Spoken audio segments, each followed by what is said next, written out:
Hello everyone. Welcome to the fourth installment of our RECONNECT webinar series. I'm Andrione-Moylan from the Leuven Center for Global Governance Studies at KU Leuven, and I will be moderating this webinar on EU citizens and the European elections, findings from the RECONNECT Citizens Survey, with Dr. Carolina Plescia and Dr. James Wilhelm, who are joining us today from the University of Vienna. Carolina is Assistant Professor at the Department of Government of the University of Vienna. She completed a PhD at Trinity College Dublin in November 2013 with a dissertation on electoral behaviour and the mixed electoral systems, for which she was awarded the 2014 ECPR Prize for the Best Thesis in Politics.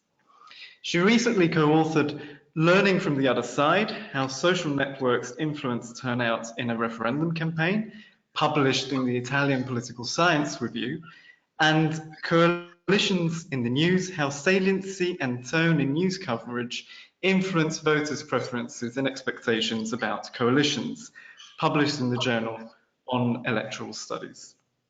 James is a postdoctoral researcher on the RECONNECT project at the Vienna Center for Electoral Research.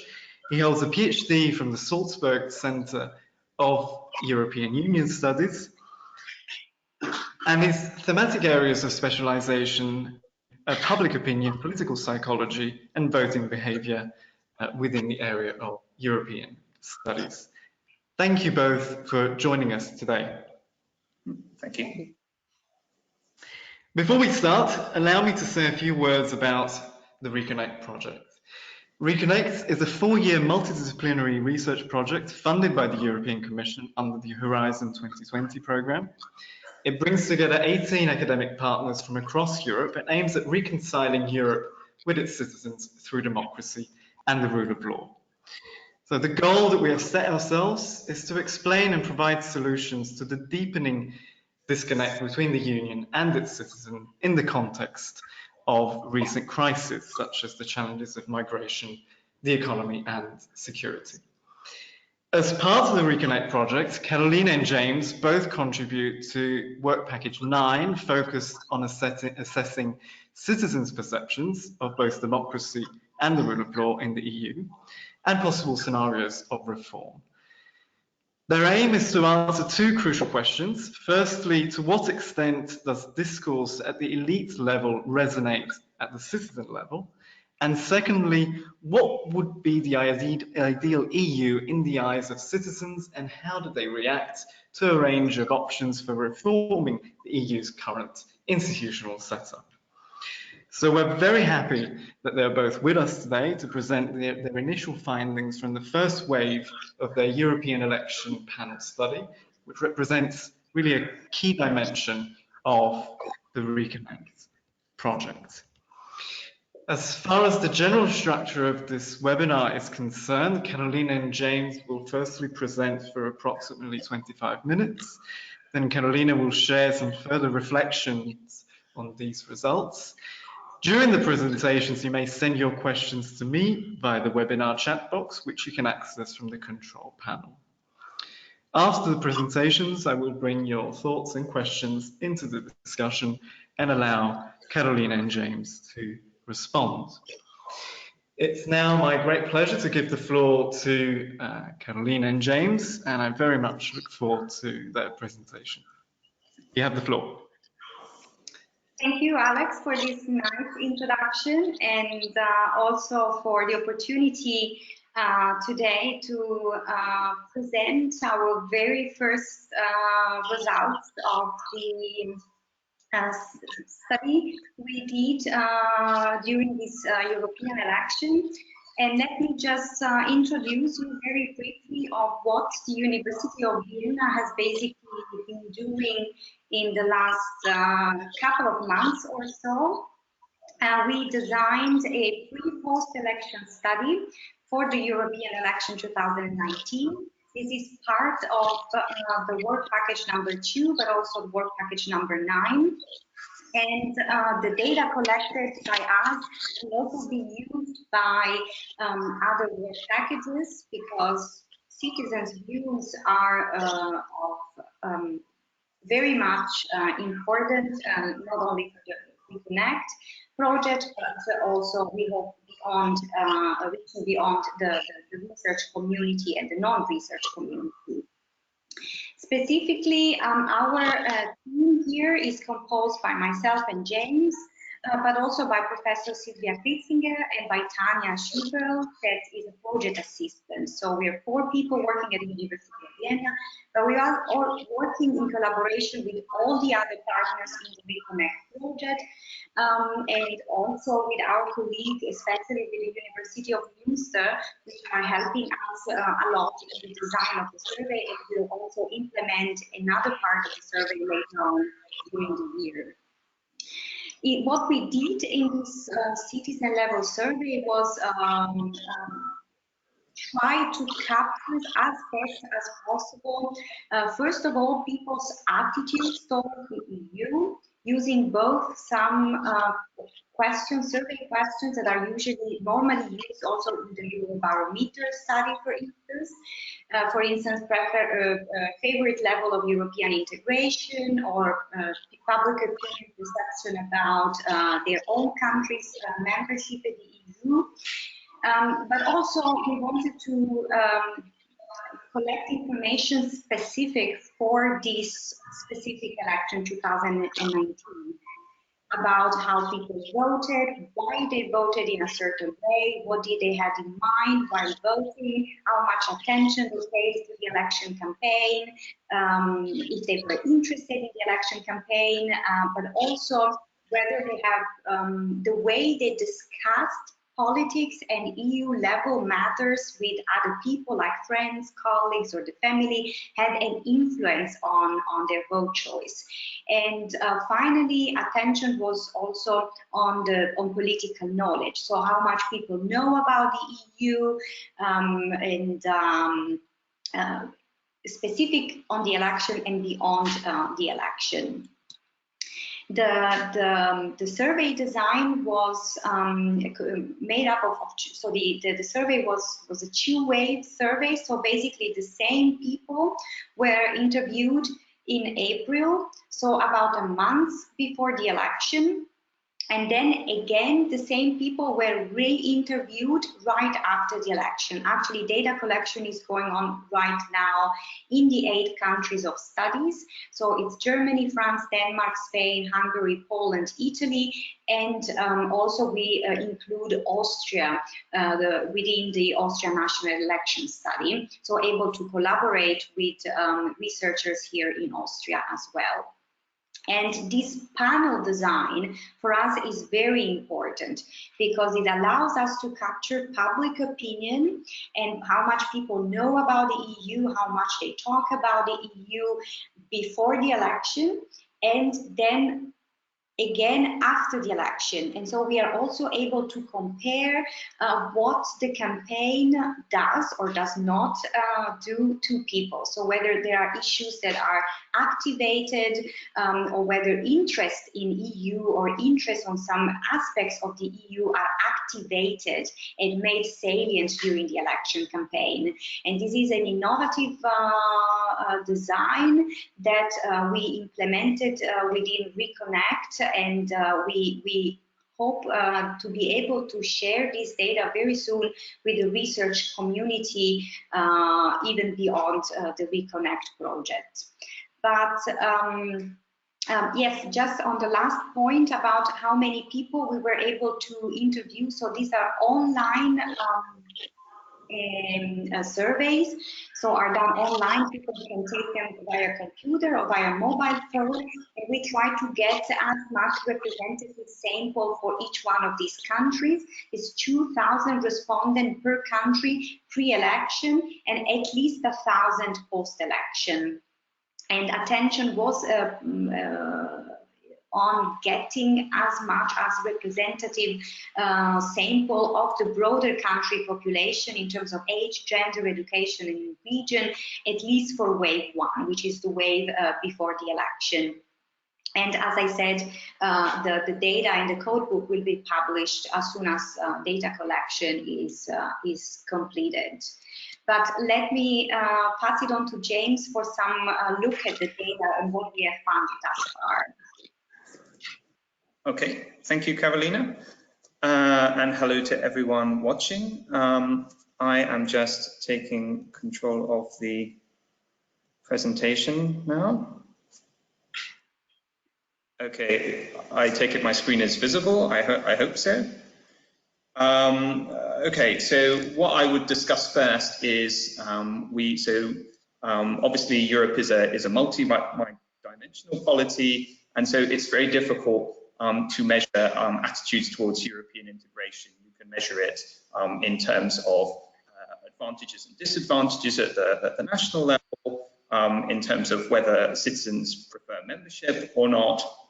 But what we try to do with this first measure is to just measure a general disposition towards European unification here. So we asked our respondents to place themselves on a 0 to 10 scale, asking them whether 10, European integration should be pushed further, or 0, that it's already gone too far. And this first graph is the combined results for all 7 of our countries of study. And I won't say, the question wording is on screen, so I won't read that out to you, but what I will say is this is exactly the same question wording as the European election study 2014, so it's fully comparable with that, in case anyone listening would be interested in comparing the results at a future point in time. So what we can see here is that actually it's a fairly good news story for the European Union here, despite all the talk about Eurosceptic breakthrough, about the rise of the populists. What we see is that in general, citizens are rather pro-integration, think that European integration should be pushed further rather than too far, which might be somewhat surprising, in light of the narrative of the election, how it developed. Spain was the most pro-integration of the countries we studied, so you see there that there's rather few saying that European integration has already gone too far. France was actually the most Eurosceptic country, according to our data. This is perhaps somewhat surprising, but even here, actually the percentage of French respondents we interviewed was only 43% said that European integration had gone too far. So even in the most Eurosceptic country, more said that European integration should be pushed further than those who said it had already gone too far. So in France, a full 57% said that it should be pushed further. So for Germany, again, an interesting case there, as you would expect, more towards the pro-EU side. Denmark, despite its perhaps Eurosceptic reputation, more pro-European integration, in fact. Next, I talk about the most important issues to our respondents. Why is this important? Well, we know that there's an extremely strong correlation between the issues that voters find important and the party that they eventually vote for. This is true in both national elections, also in European elections. And what we were interested in here is seeing really how much EU issues are politicized at the voter level. So how much were citizens thinking about European issues when they went to the polling station. So here you can see that the most important issue for respondents is inequality in society, a rather national issue, healthcare next, unemployment. So these kind of broader European issues are important, immigration, climate change, but they're not top of the list. It seems that there's a rather domestic focus amongst all of the respondents we sampled. If you look at European integration and the euro, these are they're in the bottom four. So as an issue in itself, European integration and the euro, at least in the pre-election period, we have to see at wave 2 whether these issues were activated, but in the pre-election period, these weren't particularly important for voters, so we wouldn't expect those to have influenced vote choice unless they were activated during the campaign. We will be able to investigate that later on. But there's a different story that emerged via the different countries. If you are interested, we published a series of country blogs on the RECONNECT website where you can go and see how the campaign developed, and we wrote those in cooperation with country experts.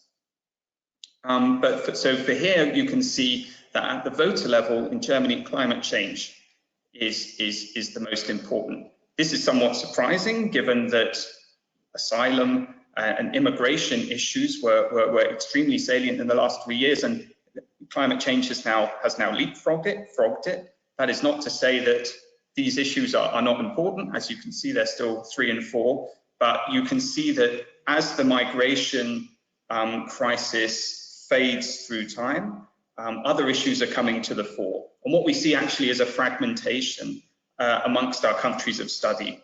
So in Germany and also Denmark, in fact, climate change was the most important. In France, reflecting the feelings there at the moment with the Yellow Vests movement, inequality in society, perhaps unsurprisingly, most important. Hungary, healthcare most important. The same was true in Poland. And Italy, unemployment and economic growth probably reflects the economic situation there. We found similar findings for Spain. So we can't really capture the important issues for our respondents across countries very well. We see fragmentation across countries. So we see this sort of changing politics in the European Union at the moment, where the immigration and asylum issues are slowly, they're still there, but they're slowly fading, and national concerns are coming to the fore. So there's obviously been a lot of discussion around this European Parliament election, a lot of excitement about the role that the Spitzenkandidaten process could play. So this is a system whereby European parties propose a candidate to become the next president of the European Commission, and voters would take that into account in their vote choice, or at least that's the idea behind the process. But what we find in our survey is actually the level of the respondents we surveyed cannot actually match the Spitzenkandidaten to party groups particularly well. We see here, perhaps unsurprisingly, German respondents were rather good at this, but in most of the other countries we study, rather low, around 5%. So this is really rather low. If you think about a national contest, say in the US or here in Europe, if there were competing candidates for president of a country, you would expect knowledge levels to be around 80–90%. But here they're down at 5% for a lot of countries. Hungary is perhaps an exception, but an issue here may be that we haven't applied weights to this data as of yet. So this is unweighted data.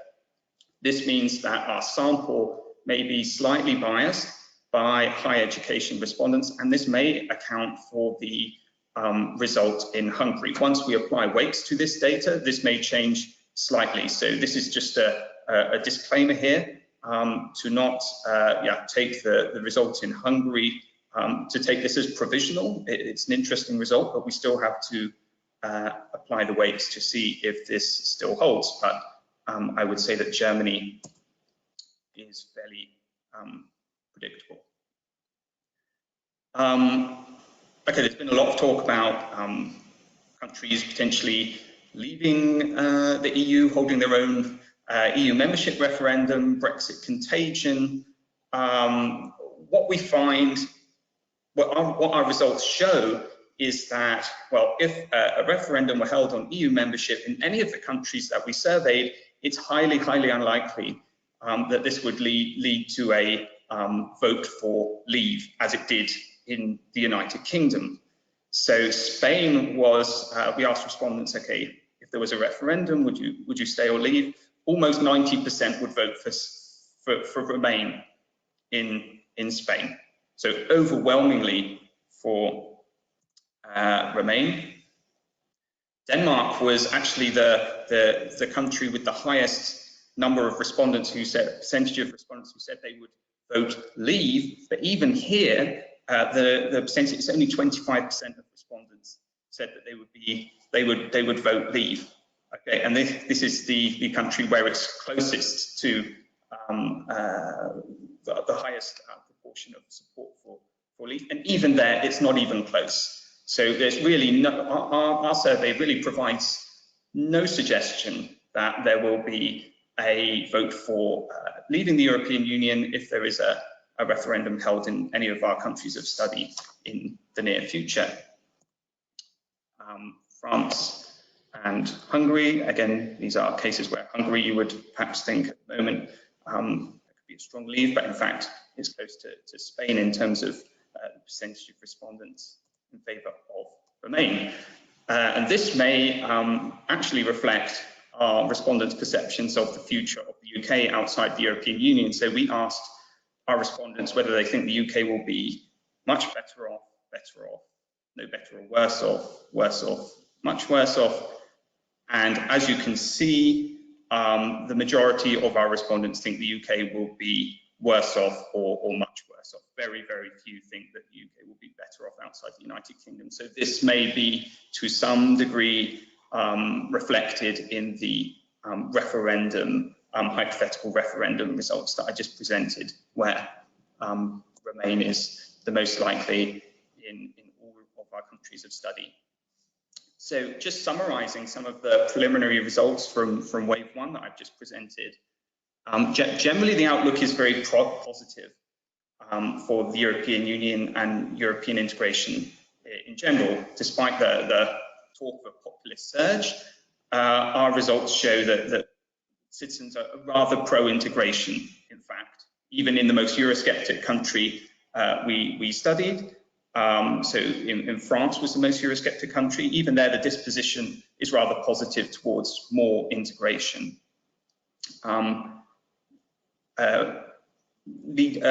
Connecting to that is perhaps that our respondents think actually the UK leaving the EU, which is an interesting case. Do respondents think that the UK leaving will improve the situation there? Well, no, they think it'll make it worse off, which perhaps reflects what our respondents think about EU membership more generally, and that may well be reflected in the in-out referendum results. However, it's not all such good news.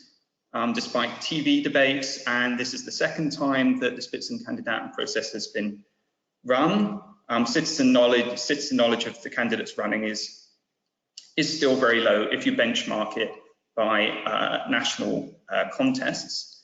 It should be much higher, near 100%, you would hope. But in many countries, it's down around 5%. Something we find as well is an interesting development is there's fragmentation in terms of most important issues for voters.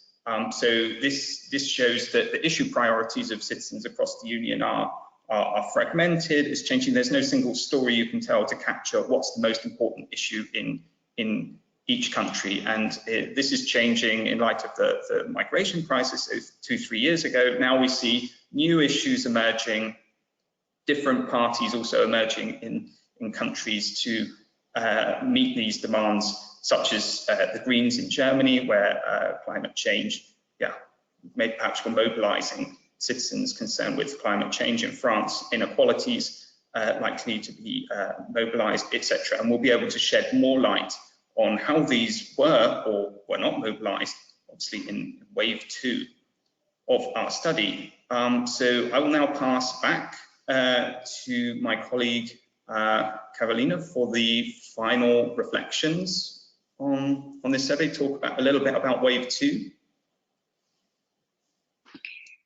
Yeah, so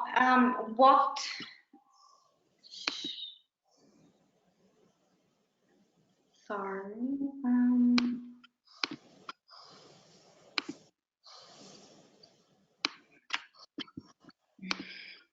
Okay.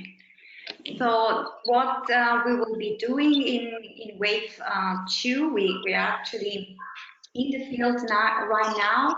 We're asking exactly the same question we asked in wave 1, also in wave 2, to examine how things have changed during the election campaign. So whether some of these graphs that James has just discussed and some of these if there is any variations in people's attitudes, interest and attention to the European election has gone up during the election campaign, and whether some of these issues have been activated during the campaign. So if people have become more concerned about EU-level issues compared to what we find in wave one. This also allows us, so the data and their wave one plus wave two will allow us to also answer some fundamental questions about the specific European election 2019. Because there has been so much discussion about this election, also some fear about some speculation that basically anti-European parties will break through and win a majority of seats at the European Parliament and bring all people rejection of the EU represented at the European level. But what we have seen in most of the countries that we look at, and also in most of the countries that have had election, this European election, is that mainstream parties still hold. So there is still a widespread positive attitudes towards the EU, of course, with variation across countries. And at the same time, what it seems is that interest to the EU level it's rather low. So there is we have to see if things have changed, as I said, during the election campaign, and so we have to see what the wave two data will tell us. But with the data we have right now, we see that there is little interest towards the EU, and we think this is due to the fact that in most of the countries there is so much going on right now at the national level that the national level politics still dominate. The political discourse still dominates national level problems and national level issues like healthcare, the economy, unemployment still dominates the discussion, and most of the parties are inward looking, so looking especially at national level issues. Think about just what has happened in Austria with the collapse of the government just a few days before the European election. See what is happening in other countries like Spain has just had a national election. Denmark just had national election a few days ago, right after the European election. So there is so much going on at the national level. That is perhaps this the reason that in a moment where national politics is, you know, a bit chaotic and there are national elections, the European level issues become of second order again. But as I said, we will wait for wave two data to be able to see more about what has been mobilized during the election campaign, and especially in terms of populist attitude, of rejection of the EU, and how much politicization there has been during the election campaign. So I'll go back to Alex. We are happy to take any question now from the audience. Excellent, thank you. Thank you both for this very interesting presentation, I think especially in light of the recent elections, the results of the recent elections of the European Parliament. As you say, it's in some ways a positive story, or a more positive story that might have been expected, and that was in many ways also borne out by the results, as you explained. But that also brings to light other issues, such as issue fragmentation across the European Union, which is a challenge for European integration. And then, of course, despite the apparent increasing salience of issues that do matter at a European level, of course, European citizens still seem to think about these issues in a very national perspective, which of course is another reality that the EU has to, in some way, deal with. We have now some questions from the audience that we will try to bring into the discussion.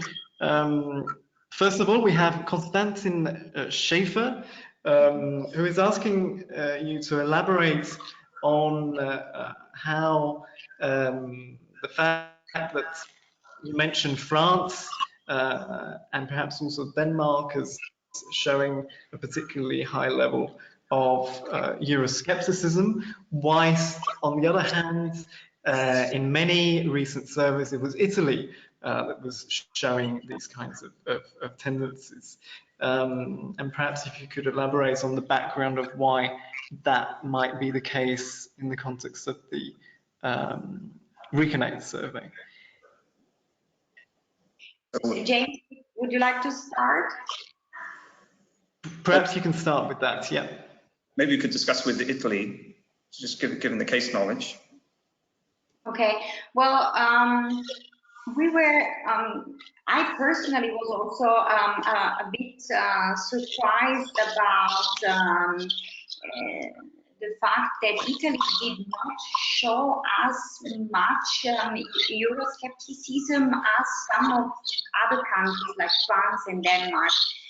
Because at the moment in Italy you have two parties in government that are both rather Eurosceptic.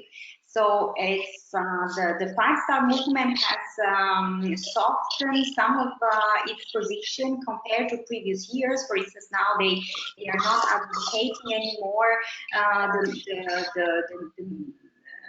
the membership of so a possible Ital Brexit from the EU, and I think the shift, so the change of direction that the five-star movement has had towards the EU, perhaps is influencing some of the public opinion, because the five-star movement was much more against the EU before becoming a government force. Now that it's a government party, they have softened the positions towards the EU, and it's possible that this has influenced also public opinion. What we see in France, I mean, I can only speculate a little bit because we are waiting for wave 2 data, but what has happened in France is that there is a lot of dissatisfaction with the government, with Macron right now, and that's perhaps also reflected in a dissatisfaction towards the EU, which was also one of the main selling points of Macron election campaign when he won the election a few years ago. And perhaps something similar is happening in Denmark as well. I suspect. Yeah, I mean, I would just echo in this comment that we can only speculate at this point, and we'll be able to shed more light on this when we have the wave 2 data and we can do more analysis. But something that perhaps came to mind when you were asking that, when Carolina was speaking, was the Yellow Vest movement. This is a fairly recent event. And we saw in the graph that inequality in society is very important for a lot of French voters. Perhaps as part of this movement, voters are starting to see the EU in a rather negative light as an obstacle to welfare reform, as perhaps responsible for retrenchment of the welfare state, and that may explain this rather surprising recent turn in attitudes towards the European Union in France, towards this rather Eurosceptic turn. So, yeah, can only speculate at this point, but that may add to the mix, add to the story. Excellent, thank you. We have a number of questions asking about further details of how you conducted the surveys, how participants were selected, and perhaps you can give a couple of more details on that. That comes particularly from Ariana Gomez. And then we have a critical remark from Priya Pujari, who kind of questions the extent to which we can talk about EU-wide issues. Right, so we talked about fragmentation, and perhaps there are some structural limitations in that sense. But then on the other hand, we have a question from Carrie Otterburn that instead asks whether in those areas where we can really talk about EU-wide policies such as trade, for example, do we see let's say a common let's say approach across the European Union. Maybe I could just jump in and answer the question about the extent to which we can discuss issues as European. This is very difficult to do, actually, because the first approach you can go for is you can say, well, European issues are politicized when we care most about European integration or care most about the euro, and that's true. But really, you know, this is more of a concern with the EU as a body. Should it go further, or should it should integration be pushed further, or is there dissatisfaction with the way things are? But another way to think about it, and I think perhaps a more sensible and fair way, is, you know, are people starting to care about issues that have a broader relevance than just at the national level? So you can think about some issues that are very much dealt with at the national level, such as healthcare. You could think about education. You know, these are the kind of issues that probably shouldn't be driving European Parliament elections, because there's only a limited amount that the Parliament can do, that the European Union can do in these policy areas. Perhaps a more appropriate gauge to see whether people are discussing issues that could at least be feasibly dealt with at the European level, and problems that actually have that are transport in scope. So you could think about climate change. Immigration is clearly a trans-border issue. And we do actually see that these issues are politicized, okay? Whether it's the debate is at the national level more, or it's more focused on EU solutions.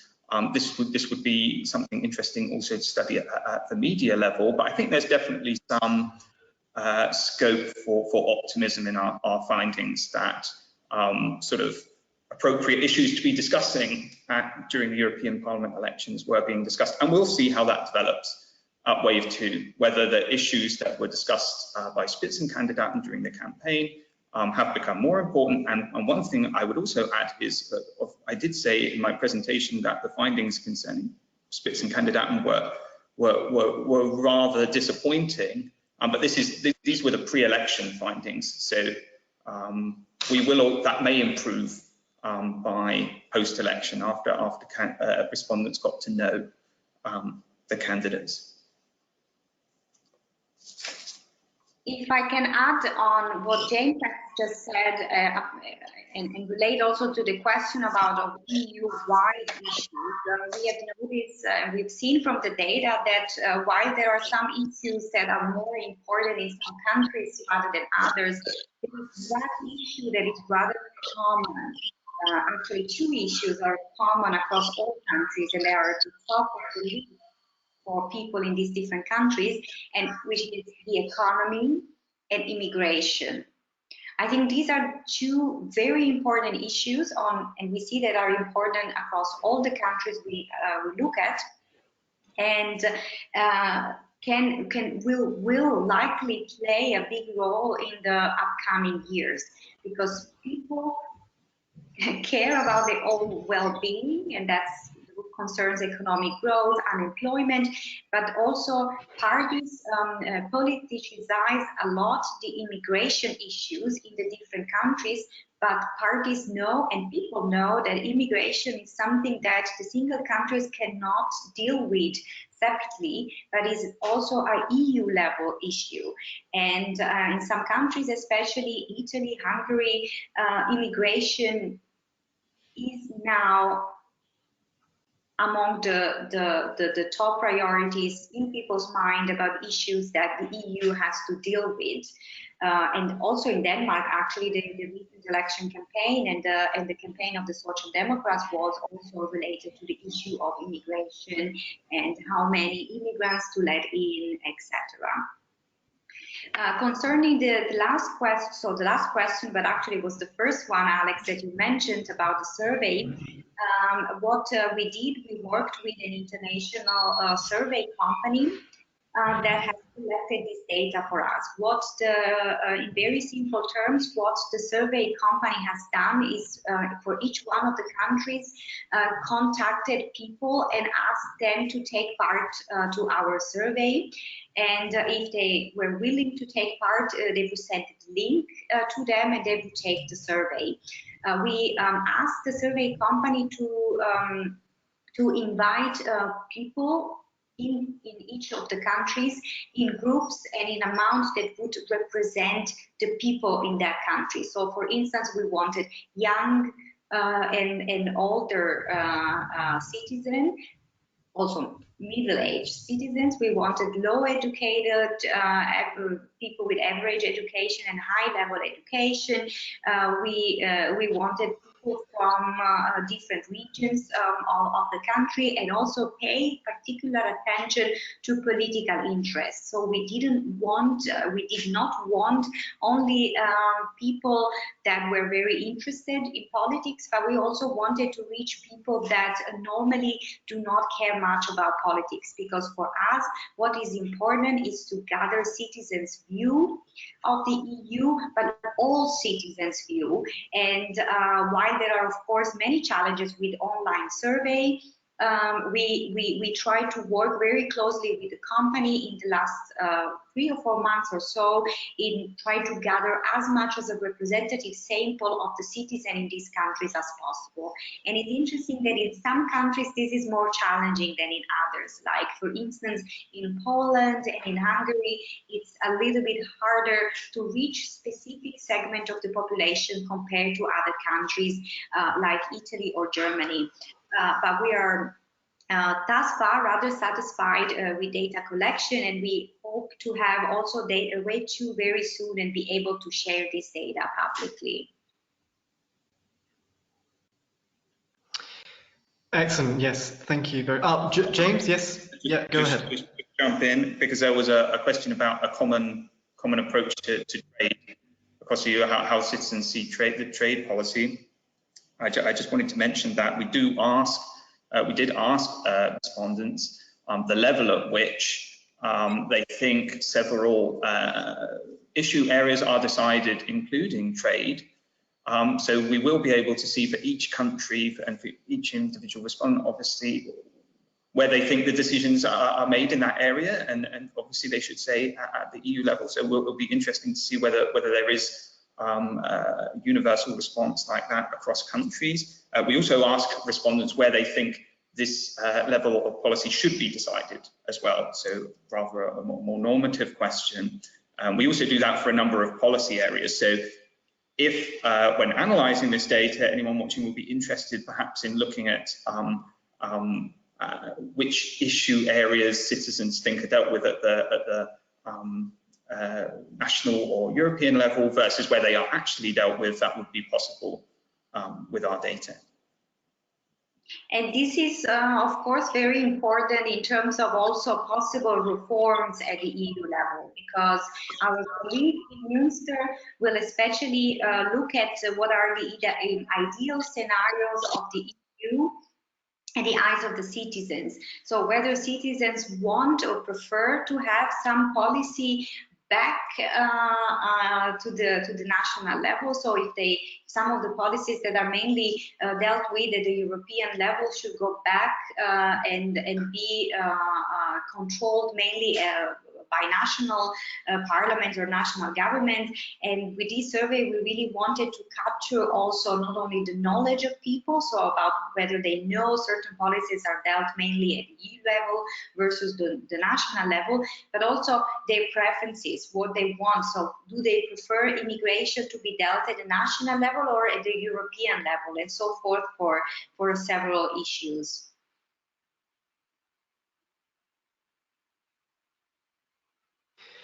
Perfect. Thank you. Thank you very much for those further clarifications. I think we have time for just a last quick round before we bring it to a close. We had a question from Louise Janssens, who asks the extent to which the results, the findings from Hungary and Poland can be seen as representative of the situation in Central and Eastern Europe. And perhaps if you can extrapolate further from the story that you've shared with us about what's happening in these countries. This is a very difficult question. It's very interesting, but very difficult at the same time, because what we have seen with the election results is that each country is very specific and stories about a specific country hardly travel to other countries. You see mainstream parties losing a lot in Germany, with the Greens doing really well, and in some other countries like Italy, the Greens are relatively a non-significant force.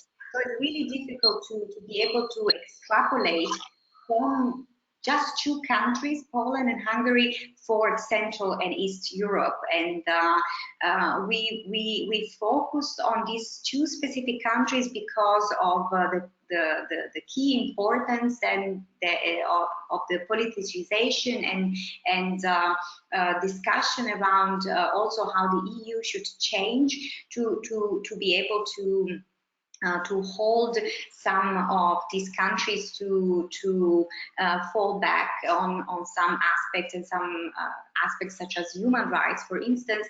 So these countries were particularly interesting for us, but I think it's really difficult to say if we find in this and that in Hungary or Poland, can we extrapolate and say that the same happens in Bulgaria or in other countries? This, I think it would be hardly the case. Yeah.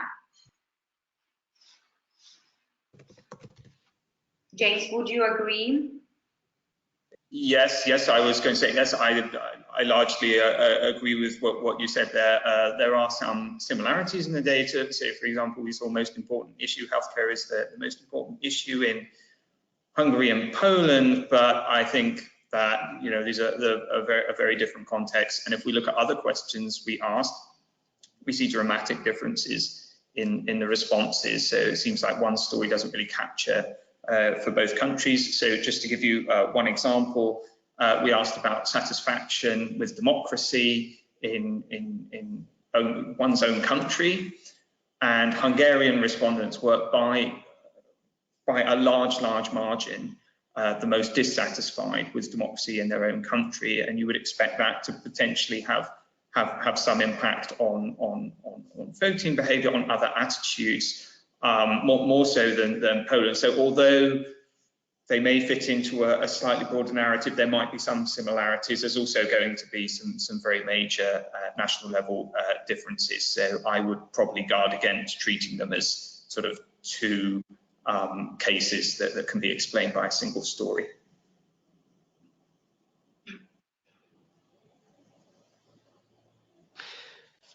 Yeah, perfect. Thanks. Perhaps I can close with one final reflection. That I was noticing that the most recent results on Eurobarometer showed an inverse correlation between unemployment and concern towards migration. And so unemployment has decreased, whilst instead a concern over immigration has increased. You, on the other hand, seem to suggest that there was this kind of correlation between concerns over the economy and immigration. Perhaps you can elaborate a little bit more on that. It's really one of the defining issues, perhaps, of the challenges that we're confronting in the EU at the moment. Well, thank you for this tough question. It's in our data, in what I mentioned before, I didn't talk about correlation in the sense that if I'm more concerned about unemployment, I'm also automatically more concerned about immigration. I said that in several countries we find that immigration and unemployment are really, really important, but not necessarily they go together. So it's entirely possible indeed that in specific period of time, for instance, during the so-called refugee crisis, because immigration was so important, then unemployment, attention to unemployment goes down. Yeah, but what the Eurobarometer data suggests is also that countries are doing relatively better today than they were doing during the economic crisis a few years ago. That might be the reason why unemployment, so the importance of unemployment is going down, but the cultural dimension, so attention to immigration, is going up. So people mention immigration as the most important issues, was one of the most important issues. If you asked people, for instance, in Ireland during the economic crisis, then or in Greece, then of course at that time unemployment was the most important issue. So I think it's rather normal, I would say, to see a decrease in attention of unemployment and immigration goes up in people's most concerning issues. Yeah, but what I would say what's interesting here is also just the immigration issue, although it's still important to people. You know, and unemployment is most important to the respondents we surveyed in Italy and Spain. There's a general decline in the importance of immigration and asylum. If you go back to the Eurobarometer data and you look around 2016, you will find in Germany and Denmark, about 80% of respondents would spontaneously say that immigration or asylum issues are amongst the most important issues. You know, 80%. You know, and so this has, as this issue has faded into the background, we can see that the other issues are emerging. So in Germany, for example, climate change, we found climate change was the most important in our pre-election survey, and this seems to be you know, if you look at the Greens doing so well in the end, it seems to have been reflected in the results. And actually, I think the picture is rather complex, going beyond you know, just unemployment and immigration. There are also new issues emerging in some countries, and new parties coming to the fore. You saw that the mainstream parties got punished in the 2000 in the election. But it wasn't just towards the anti-immigration Eurosceptic alternative. It was towards it was, you know, several issues were important. Our survey shows that, and the shift away from the mainstream was rather fragmented to parties that represent different kinds of issues. Okay, thank you both. Thank you for this excellent webinar. I'm sure our audience enjoyed it as much as I did. It was really extremely interesting, extremely topical. But this is all the time that we have for today. I would like to thank our speakers, Dr. Carolina Plescia and Dr. James Wilhelm, as well as our audience members for taking part in this webinar. Before leaving you, I would like to announce some future RECONNECT activities. The next RECONNECT webinar will take place on the 25th of June with Professor Sadurski from the University of Sydney, who will present his newly published book with Oxford University Press, Poland's Constitutional Breakdown, in which he gives the first comprehensive account of recent rule of law and democratic backsliding in Poland. If you are in the Brussels area on the 5th of July, we are organising our yearly RECONNECT conference, where we will share the first findings of our project and take stock of recent developments in European democracy and the rule of law. For further information, please visit our website at reconnect-europe.eu. Thank you for joining us, and we hope you will join us again next time. From Carolina, James, and myself, thank you and goodbye.